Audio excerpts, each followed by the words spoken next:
పవన్ గారు, అసలు ఈ సర్వీస్ స్టార్ట్ చేయాలని ఎట్లా థాట్ వచ్చింది మీకు? దానికంటే ముందు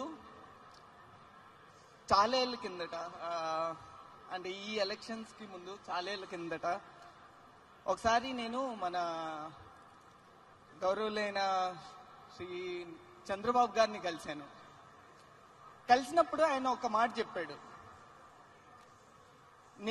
తను ఎప్పుడు ఆలోచించేది ఎప్పుడు తెలుగు వాళ్ళని ప్రపంచం మ్యాప్ మీద ఎలా పెట్టాలి అని. ఆ మాట విన్నప్పుడు ఈవెన్ ఐ థాట్, ఆయన అలా ఆలోచిస్తుంటే నేను ఏమైనా ప్రయత్నం చేసి తెలుగు వారి పేరు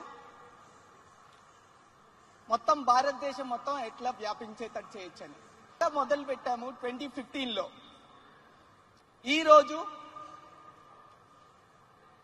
ర్యాపిడో భారతదేశంలో 100 cities పైగా మేము వ్యాపించున్నాము. Let's give a big hand. 100 cities it has expanded to. ప్రతిరోజు 22 లక్షల రైళ్లు ప్రతిరోజు. అందులో 30% అమ్మాయిలు వాడతారు.